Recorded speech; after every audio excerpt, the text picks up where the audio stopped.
Welcome to the Misophonia podcast. This is season 7, episode 13. My name's Adil Ahmad, and I have misophonia. This week I'm talking to Kristina, who is in Bulgaria. We talk about being a new mom, heading back to a hybrid work environment, being an advocate for misophonia in Bulgaria, being triggered by children and family members, and much more. After the show, let me know what you think. You can reach out by email at hello@misophoniapodcast.com or hit me up on Instagram or Facebook at Misophonia Podcast. And if you can, please head over and leave a quick rating or review wherever you listen to the show, whether it's Apple Podcasts, Spotify, or wherever. It really helps us drive us up in the algorithms, which helps us reach more misophones. A few of my usual announcements. Thanks again for the incredible ongoing support of our Patreon supporters. If you feel like contributing, you can read all about the various levels at patreon.com/misophoniapodcast. And of course, I want to mention the book Sounds Like Misophonia that Dr. Jane Gregory and I worked on is out now in the UK and will be released in the US on November 14th. And it's basically a self-help book based on everything we know about misophonia and primarily on the research of Dr. Jane Gregory in her clinic at Oxford. This episode is also sponsored by my personal journaling app that I developed called Basil. Basil provides AI-powered insights into your journal entries and guides you with new writing prompts based on those insights. You can explore many different therapy approaches and philosophies. It's available on iOS and Android. Check the show notes or go to hellobasil.com. All right, now here's my conversation with Kristina. Kristina, welcome to the podcast. Great to have you here. Hi, thank you so much for having me. I'm actually really excited. I've never been on a podcast, so I'm thrilled to be here. Thank you. Yeah, no, awesome. Yeah, great to have you. I'm looking forward to the conversation. Yeah, do you want to maybe just start off by just kind of telling us kind of where you are, what you do? Yeah, of course. I'm currently based in Bulgaria. It's an Eastern European country. I live in the capital, Sofia. But I lived in Vancouver for about 7 years. We actually moved there when I was 15 years old with my mom, who basically tricked me into thinking we're going on a vacation, and I willfully went. But it turned out that it was not a vacation. We were staying there. So, quite honestly, that was a little bit traumatic for me at the time because I was 15 and I'm in my teenage years. And, it was just such a big change of scenery. Like, it was really difficult for me. But nonetheless, I am back from where I came from. And I'm actually here. I moved back by myself, and I'm living right now with my partner, and we have a kid together. But my family is still in Vancouver. Like my mom, my dad, and my brother still live there. So I do have a lot of family here, but my immediate family is actually there. Wow, I'm sure we're all curious a little bit about that story, but we'll try to we'll try to start with the Yeah, misophonia stuff. I know. Uh, yeah, this is very interesting. I'm actually from Canada. I grew up in Ottawa, so it's interesting that Oh, you were in yeah, that's, Canada you know for. what? Something I really regret is not traveling a lot when I was in Canada. I mean, Mm, because at the time I remember that, domestic flights were even more expensive than, for example, going to like Mexico or something. yeah. So at the time we couldn't really afford traveling that much within Canada. But actually, I have a dream to go back and maybe explore a little bit more. But I guess it will happen when my son is a little bit older because Sure. traveling there, it takes a lot of time to get to Vancouver From with an airplane. Bulgaria, yeah, right, Yeah, for yeah. sure. So yeah, do you want to? Yeah, actually, since we're talking about kind of back then when you had stuff going on, do you want to talk about, I guess, your misophonia origin stories and kind of when you Yeah. started noticing it? Yeah, I actually started noticing it. I think my earliest memories were when I was maybe around 10 years old, Hmm. because my mom and I used to co-sleep. My mom and my dad are divorced, and I mean, the dad that I'm mentioning in Canada is actually my stepdad, but I still call him dad. Okay. Yeah, and we were co-sleeping in one room, and she actually had a surgery where she had her thyroid removed, Mm. and that actually caused her to not be able to breathe very well. She's still not breathing well, and when she was actually falling into deep sleep, she would whistle. like with her Mm, mouth and her nose and everything. And I wasn't hearing it for a long time, but at some point I started hearing it, and it was just like, what's going on? Like, what's the mhm. sound? And I think I was able to maybe put it off for a little bit, but then it really, really bothered me. And as most misophoniacs, it's like I started thinking, oh my gosh, what's wrong with me? Why can I not fall asleep? Yeah. Like what's the issue? And it went on for some time, but I never said a word. Like, I actually started speaking about it like very recently, and now I'm 31. So it took me a very long time to get to where I am, but I've been suffering with it for almost my whole life. And at the time, I remember going to a pharmacy to buy something, and the lady in front of me, she bought earplugs, and I overheard her buying earplugs. And I was like, earplugs? What is that? Like, why would people use that? And I was like, you know what? I'm gonna try and get that. And I got the earplugs, went back home, put them in, those like foamy, like the very Yeah. basic ones. Yeah. And I went to sleep, and it was my sleep improved like tremendously, obviously, with Mm, the earplugs, but I would still be able to hear it from time to time. It would still trigger me. But I think that didn't really have the awareness that I was suffering with it at the time. Like, mentally, I knew there was something that was bothering me, but I really put it off for a very long time and was just like putting it on the side. And as life goes on, I continue to sleep with earplugs. Like, since I was 10 or 12 years old, I don't even remember. Like, until now, I still sleep with earplugs, because one of my main triggers is breathing, like loud breathing. yeah. Yeah. And yeah. And so, yeah, okay, so that's it. And then you never mentioned anything, right? Sounds like you bottled everything up. Yeah, the thing is that in Bulgaria, where I'm from, generally speaking, mental issues or like any sort of like mental problems are very brushed off to the side. Especially at the time when I was growing up in Bulgaria, it was just like nobody talks about that. Nobody shares emotions. Nobody says things like "I love you." It was just like Mhm. very, very difficult to put myself out there because it felt like not a safe place to put myself out there. I didn't feel like anybody would ever understand what I was going through. So I never said anything. Like, even when I went back to Canada, like, I would just isolate myself from the situations that I found to be difficult, and Right. I just accepted it. I was like, okay, this is just part of me. It's something that I have to deal with, but it is what it is. And I think that it was just like at a point where I was really struggling with it, that I found out that it had a name to it, and it all spiraled from there, I guess. The whole misophonia Yeah, I was journey gonna of ask, mine. right, how it is in Bulgaria culturally in terms of talking about mental health. Yeah. And so how do you like if somebody has an issue like well first of all I'm just Hmm. curious how is it Hmm. how's it messaged to you that you're not supposed to talk about mental health in general? Is there, I don't know, is there shaming that kind of goes on, or is it in the media? I would say that it's just the people, the culture. The culture is Yeah. more like, okay, you have an issue.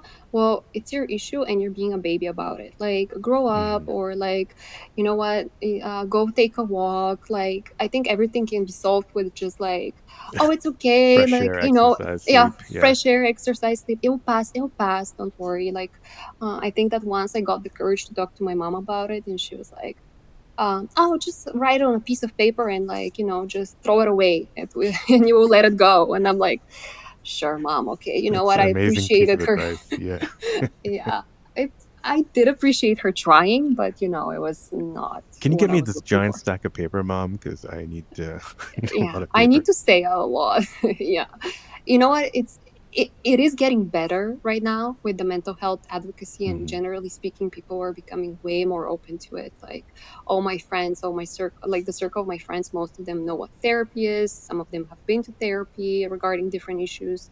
Obviously, I've been to therapy here in Bulgaria. Like, in Canada, I never went to therapy, but here in Mm. Bulgaria, I did. And it wasn't for misophonia, actually. It was for something else. Hmm. And yeah, I think you were wanting to ask me something, but I Yeah, might have well, cut you I off. was gonna. No, no, no, no worries. This is all free form. Yeah. I was gonna ask, around, yeah, around that time. So it sounds like it was around age 10 or 12. Hmm. Was that shortly after the divorce happened? I'm just curious what was going on around that time. Yeah, no, actually, my parents got divorced when I was two. Mm, And my dad was never part of my life. He still really isn't. mm. But we actually lived in his house. It's really interesting. Okay. Um, so the thing is that when he had an affair and he went on to have another marriage, and I have a stepsister from that marriage. But my grandmother, who is his mom, she was like, okay, that's all wrong. Like, if this is what you want, like, your daughter and your wife are staying with me, and you're going to live with your new wife. And that's what happened. It was really, really weird dynamic that Hmm. like, I became familiar with it when I grew up. Obviously, nobody told me at the time what was going on, but I think they Mm, just wanted to kind of keep my comfort. But I something that I do really remember at the time that really had an impact on me was the fact that I learned that I had a sister. They never told me until I was like older, mm, and she actually lived like 30 minutes away from my house, and we never met. hmm. So that was really weird and interesting. Like, we now know each other. We do have some sort of a relationship, but it's definitely not like a really close relationship. So I was like, wow, like, I always wanted to have a sibling, and now I realize I have one, but it's never going to be like, having a sibling to grow Yeah. up with, obviously. When did they tell you that? When you were how much older? I'm just I think it curious. was 10 or 12. Yeah, around that Yeah, age, around between that 10, time. 12. Mm. Around that time. Yeah, around that time. I Was it think kind of that's like a jarring, kind of traumatic experience here learning about that, or? it was I was shocked. I was Mm, definitely shocked. I was like, it actually was my grandmother that told me. My dad mm, didn't tell me, my mom didn't tell me, and I was like, why couldn't you tell me earlier? But I think it was just so much more complicated than just coming to tell me, because there's other people who are involved, obviously, like the yeah, other side of the family, I guess, like my stepsister's mom and whatnot. So I'm not really sure what influence she had then, but there was influence for sure, since they gotcha. made that And decision. I'm asking just because as you've heard episodes, there's often some, like, slightly traumatic Yeah. situations that kind of accompany misophonia. So I'm not just trying to get gossip, but Yeah, no, just of trying to course. paint No, a picture. no, totally. It might have been that, but I just didn't think I have the mental Yeah, capacity at the time to put like two and two together and say, okay, this is why this is leading me to this. And I still don't really know, but from what I've read and heard, there is some sort of a trigger that really shows up earlier in age, and from then, I guess it's just a different journey for everyone. So right. yeah. So okay, so yeah, getting back to your initial trigger being your mom breathing. Did you start to develop other triggers, like the mouth sounds and other things, or did it stay the breathing? Yeah, the breathing is the main one for sure. Hmm. And it was really funny because I listened to the episode with Nina, which I think was the last Oh one yeah, to have. yeah, Yeah, and she said that her partner has like some issue with his nose. yep. My partner has the same issue, and I don't know what it is about that misophonics get with people who Hmm. trigger them all the time. And it's kind of like, you know what? Um, it's bittersweet in a way, because obviously you love that person so much and they love you back, and both of you have issues. And Hmm. it's really like, even for me to talk to him about it, I didn't tell him like until very like recently, a couple of years ago. I said, because we've been together for like 7 years. Mm. And it was challenging for me in the beginning because I would just lash out without explaining why I'm lashing Yeah. out. Yep. And it felt so bad, like, for him, for me. He's like, what's wrong with you? And I'm like, yeah, what's wrong with me? What's wrong with you? Well, Like, did you why know you what misophonia was at that time when you were lashing out, or? you know what? I think I started to hear about it at the Yeah. time, but I was just like, okay, I know it's that, but I didn't really think that people take it seriously, because it wasn't part of like a regular like diagnoses or like disorders. And I was just like, okay, maybe something that's made up. But obviously with time I learned it's not really made up. I'm living Right. it. It's very true and very real. Gotcha. Okay, so you're lashing out, but at some point, were you able to find the words to kind of explain it and kind of figure out a way Yeah. to make it work? I've been trying, actually, Mm. very recently, I would say for the past like 1 or 2 years. I really started to try to bring more awareness, especially in Bulgaria, because absolutely no one's heard about it. Maybe in different countries, yes, but here, absolutely no one. And I started to speak about it, and I started to bring more awareness. And some people have reached out to me to tell me, oh my God, like, I totally get what you're Mm-hmm. saying. I had no idea that there is like a name to it, that this is what might be happening to me. And that really triggered me to speak about it, even though my audience is very judgmental and difficult to talk to. Here in Bulgaria, I assumed that if I was in Canada, it would be much more easier and people would be more accepting. But here, people just assume that you're just complaining maybe a bit too much. Yeah. And it's really hard for them to get into your head. But you know what? For me, I started to realize that it's really important for me to just set my own boundaries and not make people change their lifestyle and their habits, because it's really difficult when have been chewing with your mouth open for your whole life to just simply switch and change because I'm feeling uncomfortable with it. Right. But I would try to tell people, look, I have this issue, I have this problem, it's really difficult for me. And like, if you can't stop doing it, then I'm just gonna, remove myself from the situation. And I made peace with that, because for some people that might seem like, oh, it's so isolating, it's so difficult, it must be so hard. But for me, it's just not hard at all, because I'm Yeah. protecting my mental space, I'm protecting myself. And you know what? Why would I sit at the table where I just can't sit? Like, I'm physically feeling like I'm gonna Right. punch you in the face. Let me just get out, and we're still fine, we're still cool, but most likely I will have to avoid you in these situations, and that's fine. Yeah, that's great. Yeah. Yeah, you're right. You raise an interesting point. A lot of people who don't have misophonia just assume that it's going to be isolating, and they kind of tend to try to assume they know more about a condition than they might It, actually. Like, if abs- if leaving the absolutely. situation works and we can make it work, then Yeah. that's we're Well, perfectly fine with that. absolutely. I mean, in Bulgaria, people are very famous for giving you advice that's not wanted. And, That's it's just that's not like, just in Bulgaria, but yeah. Yeah, probably. I mean, especially like like relatives. I mean, oh my Oh God, yeah. they're just, yeah, they're very into your personal space. But, Hmm. I think with time, you really like learn to protect yourself. At least for me, it took me a long time, but, I'm still not where I want to be 100%, but Yeah. I'm Do you doing the wear best I can. Do you wear earplugs now, like with your husband, with your sorry, with your partner and stuff? Yeah. Well, sometimes, quite honestly, I feel like from what I've listened to other misophonics share, Mm. and generally speaking, I don't think I have it. I have like a really, um, I think I have a better tolerance, generally speaking. Like, Hmm. it's not, I don't have it this bad, if I can say it Yeah. this way. But still, as far as earplugs, I wear them when I go to sleep 100%. During the Yeah. day, I would probably be wearing I have Samsung buds, and they have really Yep. good noise cancellation. And I'm wearing them right now, actually. And sometimes I would wear them, and that would get me into trouble because my partner would be asking me something, and I wouldn't hear him. And he's like, oh my God, just like remove your earphones so you can hear me. And I'm like, I'm sorry, but it's I'm trying to do something and you're sitting here Yeah. and like breathing loud, and I know you don't want to do that and you're not really Right. realizing it's happening, but I can hear it and I'm struggling, and we live in a small apartment, and it's just difficult to, Hmm. you know, to be in that situation. So I actually stopped using the foam ones long time ago. I'm actually using like swimmers earplugs if you've seen those silicone ones. Oh, okay. Uh, Yeah. So yeah, designed for swimmers? Yeah, they're designed for Yeah. swimmers. Okay. The brand, I think, can I say a brand? I don't even Yeah, of know. course. Yeah. Okay, they're called Max. Okay. I think that they're like the number one swimmers earplugs on Amazon. That's Mm. where I got them from.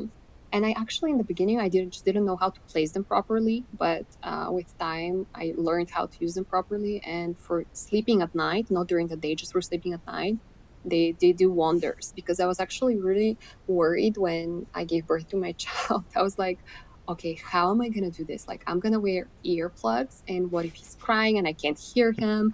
Like, but he sleeps in our room, so obviously I can Yeah. hear him if he gets loud. So that's okay. I've also gotten the loop ones, but I never. It's so weird. I bought them and I never even tried using them. It's almost like, Honestly, same here. I tried them yeah, it's like once. yeah, I don't know what's the deal. Like, I know that people are really satisfied with them, but for me, I just have them. I'm staring at them. I'm like, ugh, just doesn't feel right. Like, I mean, at the end of the day, I just like, if I have my buds in, I'm just listening to a podcast or, Yeah. getting some information in, like, as I'm trying to I'm isolate not really myself. into I mean, the passive stuff, well, when I mean passive earplugs, yeah, like the things like the foam and the loop earplugs. I find them, I'd rather have something that I can, yeah, like you said, listen to something Oh, over, yeah, you know. Um, for sure. what is the difference between I'm gonna have to look this up, but what is the difference between the swimmer earplugs and like the loops or like foam earplugs?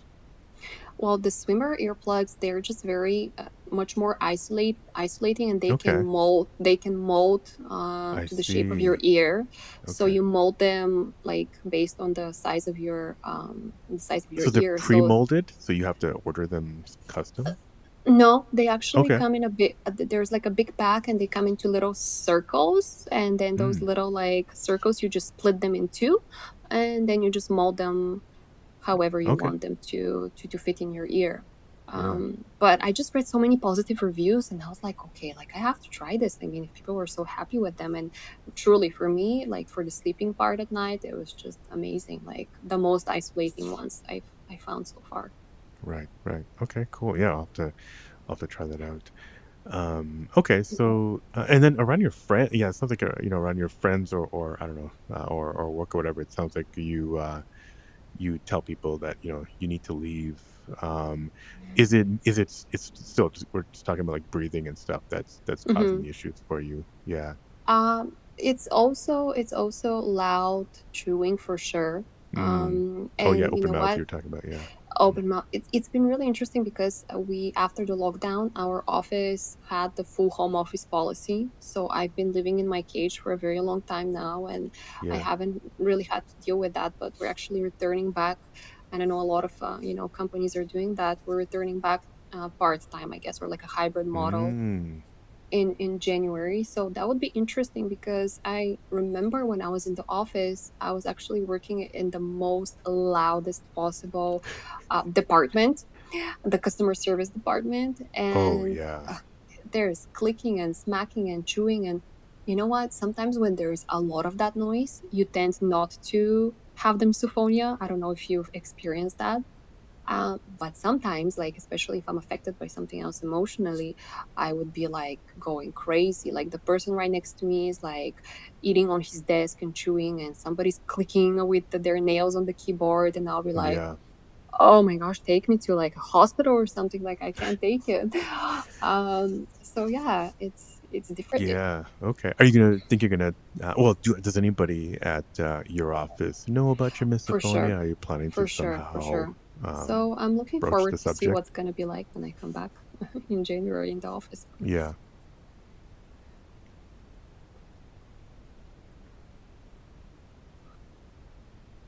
Hmm. Honestly, not unless I have to.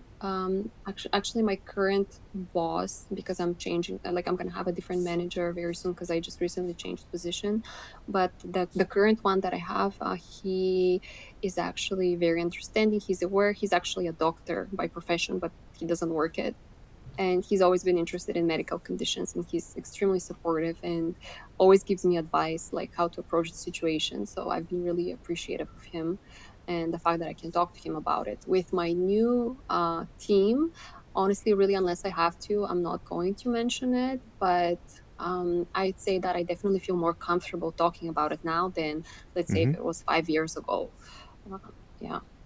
Well, how did you find? Do you remember how you found out it had a name? You said you were looking around and you somehow found out about it. I'm just curious if you remember. Yeah, I don't specifically remember, but I think it was a time of my life where I was probably really struggling with it and trying to find Mm. solutions. And, just like a simple type in Google, like, Yeah. I hate it when people breathe too loud, the Right. suggestions, you might have misophonia. And then I started reading into it more and more, and I was like, oh my gosh, like, this is me 100%. And, people say, oh, okay, don't use Google to like diagnose yourself. And it's true, but for us specifically, people who struggle with that, like, I cannot get diagnosed here in Bulgaria. Like, Right. the therapists that I've been to, most of them haven't heard of it. They don't know how to work with it. And, I mean, what's my choice? Just to say, okay, because it says on Google, don't diagnose yourself, not to explain to people that this is what I'm suffering with. It's what it Oh, you should is. definitely Google. You should definitely, yeah, you should definitely Google and just get a second opinion. But I mean, yeah, I mean, Google's been revolutionary for us to kind of understand ourselves and as Yeah. misophones. It's so weird Um, though, because for other disorders it would be like even funny, mm, to go on Google and diagnose yourself. But for us, right. it's like so It's the helpful for only thing, sure. yeah. It's the Now only thing. AI, but Yeah, um yeah. so you said you also had some are you seeing a therapist? We don't have to get into too much details, but a lot of us have comorbid conditions. Hmm. Did you mention it to your therapist? Well, And do you think your other conditions are somehow hmm related? hmm Well, actually, when I went to therapy a couple of years ago, it was because I had panic attacks, Hmm. and I never had them until I actually went back to visit Canada, and I came back to Mm, Bulgaria, and I guess I really got triggered, and I really went through like a whole whirlwind of like emotions and mm, things that I guess I bottled up. And when I came back to Bulgaria, I had my first panic attack, and then like it spiraled from there. It was so bad, like I just never experienced these sensations before. Like I was super scared, and young, and had no idea what was going on. And my partner, who is my partner still at the time, he had a friend who was a therapist, and he took me there, and I started therapy. And I don't know if you've heard of gestalt therapy or yeah, yeah, yeah, gestalt. yeah. Yeah, Yep. this is the therapy that I did for around 1.5 years, and I say confidently that I'm completely cured. Like I've never had a panic attack after that. Do you want to just And briefly summarize Gestalt therapy yeah, for people, well, anyone listening? Yeah. yeah, I mean, my therapist would probably Okay. kill me, like, because I'm not really sure if I can say it, like, I can explain it as well as he can, but I think that it's the closest would be like some sort of psychotherapy that it's really centered on increasing the person's like awareness and their self Hmm. direction. So it's like it really focuses on the present moment rather than like past experiences. Right. And yeah, and it's very close to mindfulness, I would say, in a way. So it was he was just constantly directing me to the present moment, I remember, because I would be going back and forth, like this and that and this and that. And he would be like, okay, so what's the sensation you're currently feeling? Where are you feeling it in your body? Like, can you like even imagine that you're in your like legs that are trembling right now? Like, what's going on there? So it was really interesting form of therapy. It was actually the first time that I did any therapy in my life. Hmm. But he was so good. Like, I mean, if you're listening to this, he probably will because he knows me and he knows that I'm coming in here. But he's an amazing therapist, and he really really helped me to get on with my life after the panic attacks. But what happened after that therapy and after the panic attacks, I think that I just have a little bit more of an anxiety than I used to. Hmm. Um, just because like there's always this thought, like, what if they come back? Like, what if I can't manage it again? So I'd say that I struggle with a little bit of an anxiety from time to Hmm. time, but other than that, I don't have any other conditions besides the misophonia that are, Gotcha. yeah, Yeah, no, I mean, anxiety, sometimes OCD, sometimes bipolar are all very common, or ADHD are all very yeah. kind of common comorbid conditions. Mm-hmm. Yeah, so I was curious. Did you find that Gestalt or any other therapy kind of also? I think, and by the way, from my understanding, that's a good description of Gestalt. It's very much about kind of the Mm-hmm. present moment. Did you find any of that kind of affected your misophonia at all? You know what? It's so interesting because at the time I was so overwhelmed with the panic attacks. Like Mm-hmm. misophonia was not on my list. Not even your Like radar. Yeah. yeah, I like feel like it almost got pushed down even more just so I can Mm-hmm. deal with this first. And then after I dealt with that, it resurfaced. It's like, okay, you're not done yet. Okay, you still Yeah. have issues. Right. And I'm actually starting therapy again, actually next week. It's gonna be more focused on parental issues and things like that I'm currently struggle with it as a new Mm-hmm. mom, somebody who's taking on like a new role and I have to travel now and things like that.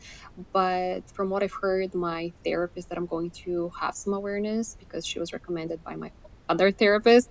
Mm-hmm. So I might have to bring it up because I noticed that I get triggered by my son Mm-hmm. and I get so angry and then I regret it so much. Like I go and I apologize to him because I know he's like 1.5 years old, but it's so important for me to like let him know like it's not your fault. It's me. Like I can't. Like I get triggered so much sometimes. But yeah, Yeah, no, that's it's interesting, and thanks for sharing that. Yeah, it's obviously a yeah, sensitive a sensitive issue, but I think it's yeah. something that a lot of people, a lot of new parents, worry about. And a lot of prospective parents also worry about. Yeah. And so I think, yeah, I mean, I have kids too, and yeah, I think the most Mhm. important thing, obviously, is that you're explaining to them afterwards, or that I it's try not my about them, best. even if they're young. I mean, it's good to get in that Yeah. habit. Yeah, and So, my partner would be really good at that. He would be, "Okay, you went too far, like, you need to apologize." And I'm like, mhm. "I know." And then the guilt comes and, you feel so bad after that, but Oh yeah, we then know all about that guilt and yeah. shame, and yeah, Yeah, yeah. But then I have to remind myself, like, it's also something that I don't want to do. Like, it's not like I right. want to do it, and it's not like I want to lash out like that. And it almost feels like an out of body experience where it's just not you doing things and it's not you saying those things, but at the end of the day, it's you. And obviously, you have to take some accountability and ownership in that situation. So it's really helpful to have supportive network, which has been challenging here, but definitely at least in your closest circle, like I have with my partner, for example, and some of my friends, it's really nice. I mean, it's really helpful and important. And yeah, so your friends, you kind of mentioned it to the friends maybe that you spend the most time with, that you have misophonia. What was their kind of reaction? You know what? They don't really get into the conversation that much, with some Yeah. exceptions. I do have, it's really interesting because I recently graduated with a organizational psychology degree. It's not really related to like clinical psychology and Mm. things like that, but obviously you do have some general awareness. And the friends that I have that also studied psychology are the people who are interested in it, that I can talk to a little bit more, that ask questions, and it's really great. But people who really have no awareness, have never been to therapy, have never really had such a approach to life, generally speaking, where I have an issue, I'm gonna get some help, things like that. They're just like, oh, okay, like, oh, all right, interesting, okay, and Hmm. we just move on to the next question, or like the conversation just goes on, Well, those people and just that's write things down and throw the piece of paper out, right? And most that's how they likely, go. most likely. And you know what? That's fine with me. I mean, I'm okay with it because I obviously cannot expect from everybody to just Right. get on that super deep level and ask me all that questions. But when they do, I definitely appreciate it. So it's been great. Yeah. Do you find you're closer maybe to the friends who do get that kind of stuff, as opposed to, or is it just kind of like, doesn't really affect the relationship, but the friendship at a fundamental level? You know what I do? I realize that I don't have friends that make annoying sounds, and Mm. annoying Mm-hmm. sounds to me, I guess. So I guess that's just really helpful because I mean, it's not like I choose them based on the sounds that they make, but if they were to if they were to Yeah. make a sound that triggered me, I would probably just point it out and try to explain. Right. And in that situation, they'll be like, "Oh my gosh, I'm like sorry, I didn't like I wasn't aware that this was triggering you so much."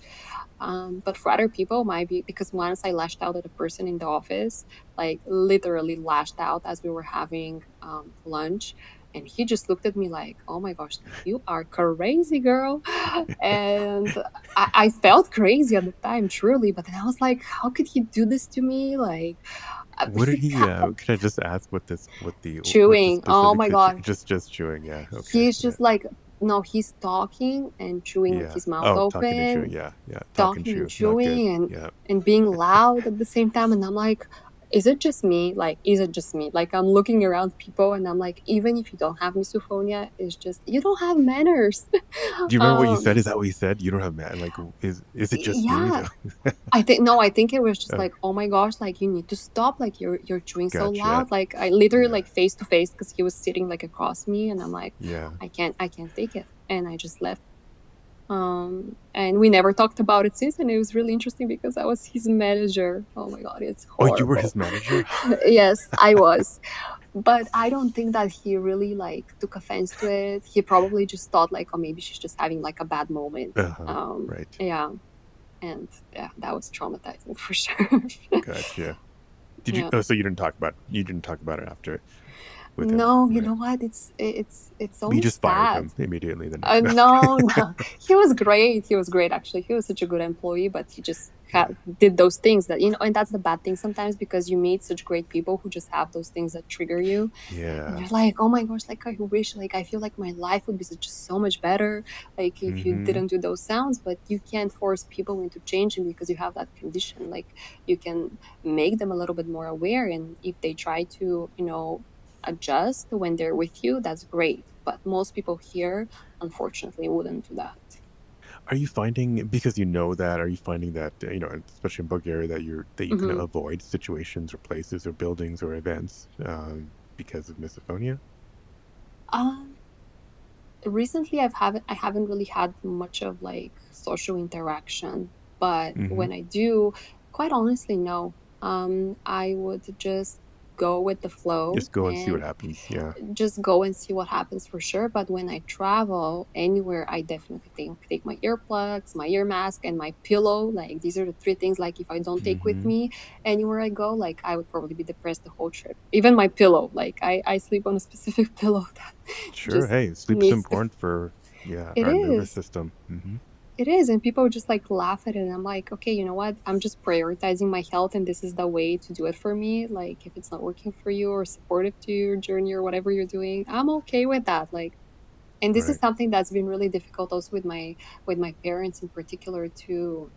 Sometimes they would say like, you know what, you're just too much in some instances. I'm like, I'm not too much. I'm just trying to like live my life. I try not to um you know make you feel uncomfortable, but sometimes you make me feel uncomfortable, and I try to have the conversation sometimes, but didn't really They go they anywhere. don't even with the Googling and all the information around there, they still haven't been able to You wrap know their what? heads around it. I have to be honest here, like I haven't really sat and had like a super honest conversation with them, Mm-hmm. explaining them what the problem is, because like my mom, my dad, they live so far away. I see them, if I'm lucky, for like 2 months during the year. And the Mm-hmm. rest of the time they spend in Canada. So when they're here, I think we're just so focused on spending time together. We don't really like Right. go into that. And I think that actually, when I was living in Canada with them in the same apartment, I was triggered a lot, especially by my mom's breathing. Mm-hmm. And because it was very loud, and she would go to sleep, like even if we're like two rooms like far away from each other, like you can still hear her like whistling sounds. And she's also suffering with that because people can't sleep around her. And it's been hard. But when I was living with them, I think if I didn't leave and make that decision to come back to Bulgaria, like I had to run so far away, like across continents, Yeah. um, Oceans. yeah, Yeah. in oceans, I would have like definitely suffered more if I stayed there. But at some point, I probably move out anyway. So you know. Yeah. So, did you? I mean, I'm not saying that you moved back to Bulgaria because of misophonia, but was were there? I mean, was that a relief, um, In a or was way, it just kind of yes. like a much lower thing? Yeah, it actually, I didn't consider, like I didn't factor in my Hmm. misophonia at the time, because Yeah. I think throughout my life I've had lots of ups and downs with misophonia. Like I would have, let's say, like a couple of years where it would bother me from time to time, but I wouldn't really give it that much of a thought. But then, like for 1 or 2 years, it would bother me way too much. I would give it a lot of thought, and like maybe right now, I'm giving it more thought. Like I'm on a podcast and I'm sharing more about it with my Hmm. friends and on my social media and things like that.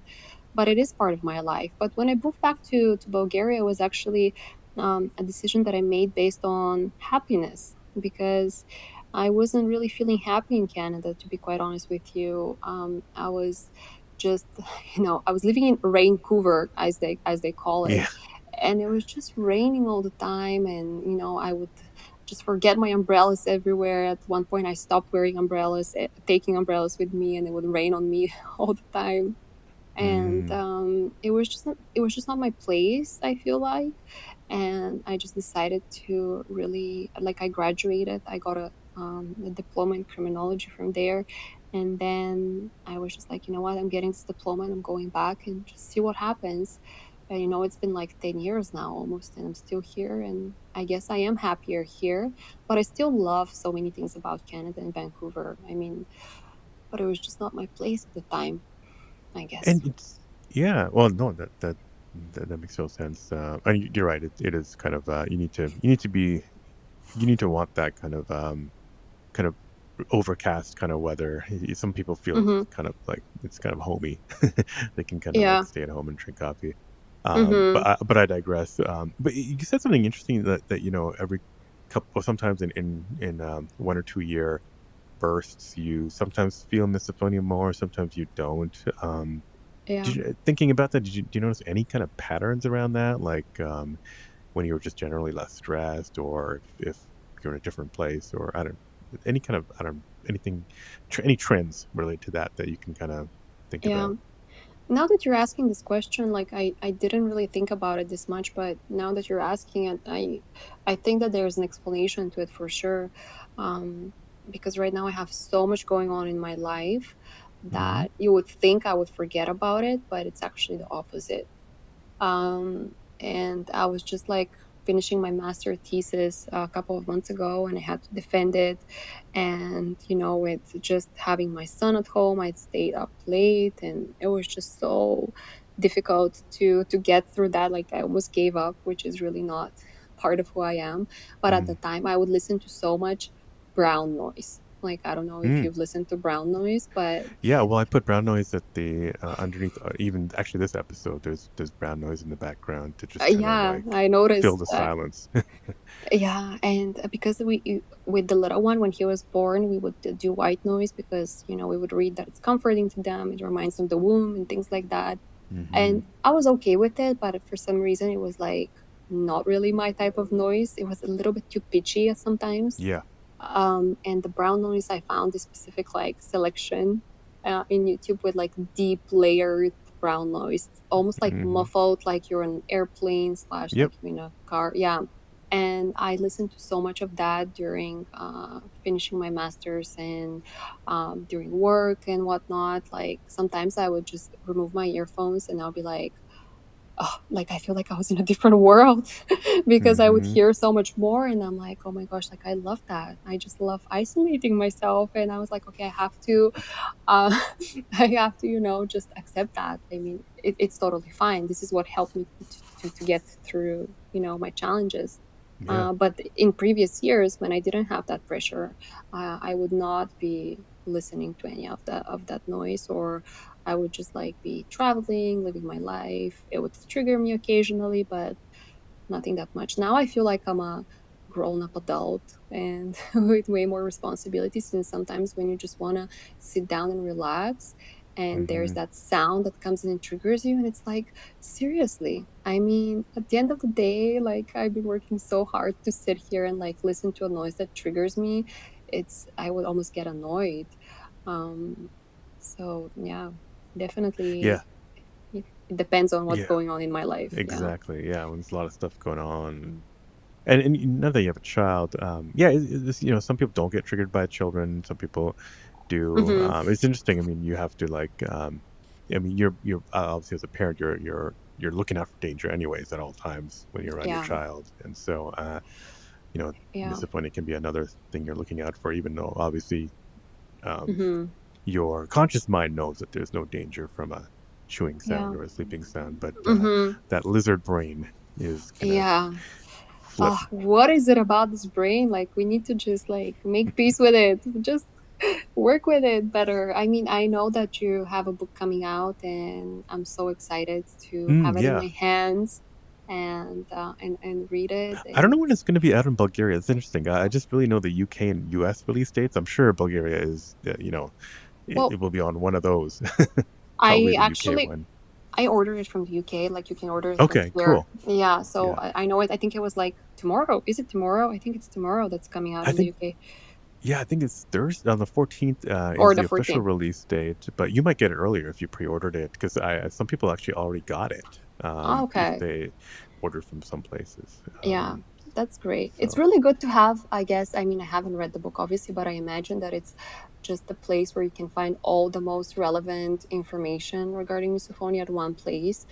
Because it's been difficult for me, even though I, had to go through a lot of research when I was writing my thesis and had to work a lot of stats and just learn how to hmm read scientific papers. But still, sometimes I find it really difficult to get through that research to find something that's meaningful to me. And I'm just really curious, like for myself, because I do want to try different types of therapies, but I might have to do it from like online because I have to find a therapist who is outside of mm, Bulgaria, who specializes and is aware, because there are none here. And I'm really curious if that's going to be successful for me, if it's going to be done over, like Zoom or something. It's like, yeah, I mean, one of the hopes with the book is that it's not just going to go to it's not just going to be popular with misophones, but hopefully it'll educate more therapists to then you know feel confident enough to do that kind of work, mm-hmm, and whether mm-hmm, it's in person or be able to take on remote clients. So we want more clinicians to be able to give you more options to work with somebody outside of Bulgaria, or hopefully in Bulgaria. Hopefully therapists in Bulgaria will be able to pick up the book and learn something from it, because the book has obviously explanation of what we think it is, a bunch of mm-hmm, CBT kind of therapies. Also, right, there are some chapters that relate to childhood experiences, which mm-hmm, I think is a very new idea for a lot of people, because we mm-hmm. often tend to think it's purely a brain disorder or something, and so linking it to the past Okay. can I don't know, can connect some dots that hopefully can be worked on. Yeah, So that's such a great point that you're making. Like, I literally going to purchase copies and give them to my therapist that hey, I that's a work great with. idea. Yeah. Yeah, I don't because mean that just selfishly that you're just buying no, copies, but I think no. just getting more word around, and hopefully other people will write books too. Yeah. So No, because obviously it's so cliche, but the more you talk about it, the more people recognize it, the more people hmm become curious about it. And they'll be like, oh, yeah, okay, I've heard it here and I've heard it there. And, at one point, it's going to be a norm for people to know what it's right, like and to understand it, which it's the goal, I guess, for all of us coming into your podcast, for you having the podcast, for people who are yeah, researching misophonia. So that's really great work that you're doing. Like, I'm personally really thankful and cannot wait yeah. to Oh, read it. and this conversation is I mean, like you said, yeah, all these conversations help a lot of people. I always get emails from people listening, saying, "Oh, really, that really hit home with me." I think, your experience is well, not just with your mom, but especially with your child. Well, a lot of people will be able to relate to. Yeah, and it's so interesting because for me, I notice things like, for example, when I hear him breathing when he sleeps, or when he's chewing with his mouth open because he's still hmm so little, it does not trigger me at all. Like, I love him so much. I'm just like, oh, it's so cute. Like, when it's coming from a baby, it's Yeah. like so cute. And you're like, oh, I'm fine. But I'm on the back of my mind, I'm like, okay, when he starts to understand more, like, I need to teach him manners. Okay, we do not eat with our mouths open and things like that. It's always on the back of my head. But for other things, like when he's whining, for example, about something, Okay. yeah, like I completely understand the psychology behind it, and like that they don't have developed prefrontal cortex and all that. Like, even when you understand why they're acting in a certain way or why they display a certain behavior, it doesn't take away from the fact that it bothers you. And for me, that's something that I really want to work with my therapist right now, because, like I said, sometimes the lashing out is just, for me, feels like unacceptable, but I know it's something that I can potentially try to work on. Yeah, I was gonna try to ask you, what sounds of your child, because a lot of people, like for me myself personally, and also people have Hmm. come on, like the chewing, like the things that would bother us in other people don't bother us from our children, and I just kind of theorized that it has to do with, my brain knows that my child is not a threat to my life, and so those Yeah. sounds don't bother me as much. But yeah, the shrieking and all that stuff, yeah, definitely. I can see Yeah. it. I feel like I'm not a doctor or psychologist, but I feel like Mhm. as parents, we're probably have evolved to be extra sensitive to like shrieking, and because Mhm. that could really be Mhm. danger if your child is running around in the mountains or something, Mhm. and you need to hear that. So I don't know. I'm wondering if that might be extra sensitive to us, whereas at least for now, the chewing and the breathing are not at that Yeah. age. Yeah. I mean, I guess we're gonna have to wait and see a little bit. I don't know how old your Hmm. children are. Maybe they're a little bit older because you said you have children, but Yeah, and it's interesting because they're pretty far apart. They're like 11 and 3. So okay. I hope the 11-year-old, well, listens to this when she's older, but there's definitely when they get to around that age, that's for me, Mhm. that's when I start to notice a little bit. Okay, yeah. So I just can FYI. imagine. Oh, yeah. And how do they know? Like, just curious, like, do they know you're Yeah, I mean, I guess the my 11-year-old. 3-year-old doesn't know. 11-year-old Yeah. actually, she's been to I mean, she's been to a talk that I gave on on Oh, misophonia, where I okay. talked about all this stuff Mhm. and trauma and all that stuff. So she's aware. But Great. again, it's not, and this is interesting. This is something I talk about with other misophones at like the misophonia convention that happens in the US. I'm sure it doesn't happen in Bulgaria. But Mhm. when I'm around other misophones, we've talked about how do we talk about it with our children. I think a lot of us, Mhm. we just decide to not shine a spotlight on it so that Okay. it doesn't a we weren't sure like how quote unquote contagious is this, like is it like if you Yeah. talk about it then it just goes Mhm. to the but we also, I think, I don't want to put that pressure on the child because I feel like it is more like about looking for danger. And then if you spread that to your child obviously doesn't want to hurt you. And so if your Yeah. child starts to look for danger, I have talked to other folks where if the child grew up seeing that it was really harming you all the time and you were talking about it all the time, then they would be in good faith looking out for that sound as well, and then eventually they Develop also have maybe. similar triggers. So, Yeah. bottom line is I just try not to shine a spotlight on it. If it comes up, like I'm writing a freaking book. We'll talk about the Mhm. book. Mhm. Um, if That's I'm doing such a a great talk, you can see the advice. talk, but it's not like Yeah. something I try to talk about every show all the time. So, Okay, okay. Well, that's such a great advice actually, because for us that have younger children, I mean, hmm it will come to us at some point, and we'll have to really think about how to, or even if we to bring it to them, to their yeah, awareness. Maybe they'll come around when they're old enough. Maybe they'll ask about it, if or maybe they'll just show that they're ready to hear more about it. But yeah, ma- I mean, even if we take it to like simple modeling, how children model after their parents, and right. certain behaviors that they do, and um, it's quite possible, in my opinion, that it's contagious, as you're saying. So yeah, we're about to see. I mean, we're that We're all generation learning. of we're No all one else is learning all the helping time. us. Well, now there's things coming out, but for a Yeah. while, it's like it's been a grassroots journey Yeah, I'm with really with curious. some noble Like, researchers. Yeah. yeah, I'm really curious if this is something like misophonia is something that is considered. Um, like, I haven't really read into that, so I'm not really sure. Like, if I'm asking a stupid question, but if it's gonna be going into the DSM, like, is it considered like a no, wait, what's the word I'm looking for? Like a Um, psychiatric disorder or yeah, I yeah, can't say the word. Like, it's it's yeah. yeah, psych. Oh no, okay, I'm not gonna try. But yeah, is it considered such a disorder, or No, it's not in the DSM, and there is yeah?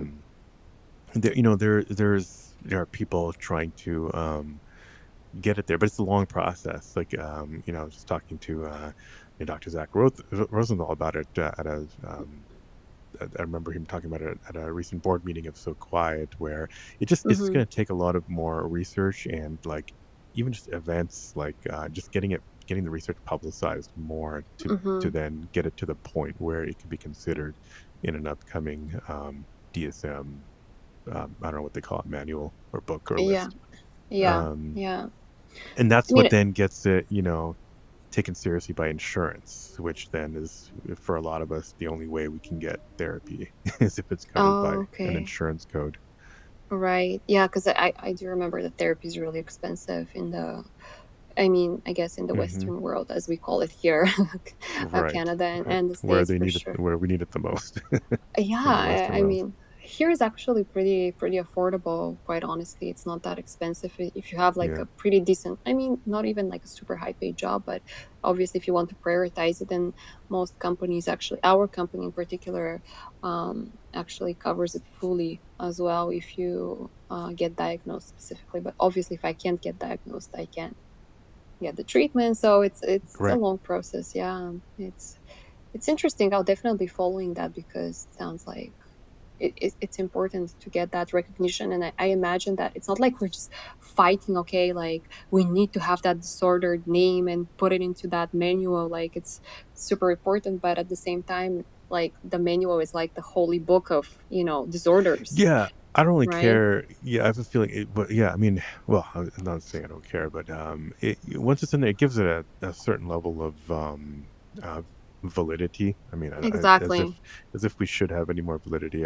It just, yeah, it gives it a little bit more validity. I think more research probably, I would imagine, Mm-hmm. you'd get more attention from researchers because Mm-hmm. they would just be right there. So, yeah, I mean, Yeah. whether the actual cause or proper treatment is, sort of psychiatric versus psychological, I don't know, but yeah, that book, which I hadn't even heard of more than 5 years ago, is I guess a big deal. So Yeah. Yeah. For sure. yeah, so I mean, we're coming up to, like, yeah, we're coming up to a good solid hour here. Yeah.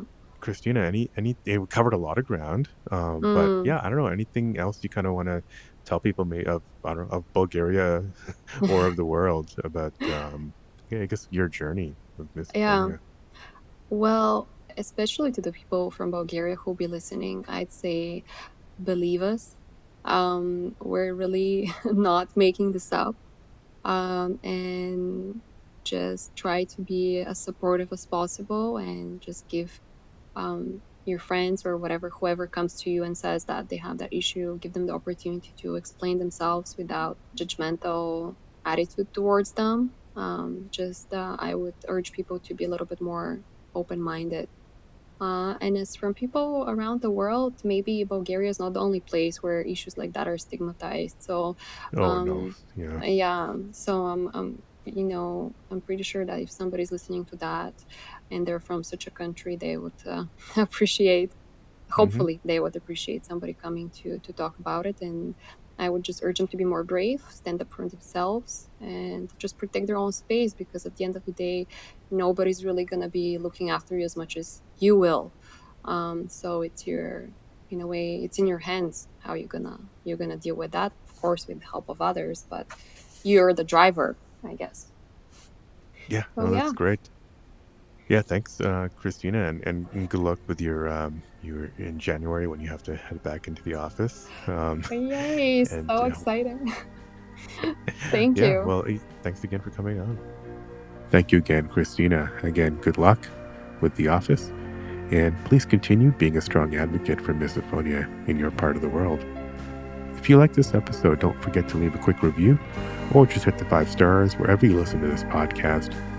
You can hit me up by email at hellomisophoniapodcast.com or go to the website misophoniapodcast.com. It's even easier to send a message on Instagram at Misophonia Podcast. Follow there, or Facebook at Misophonia Podcast. On Twitter, it's The Misophonia Show. You can support the show by visiting my Patreon at patreon.com/Misophonia Podcast. Theme music, as always, is by Moby. And until next week, wishing you peace and quiet.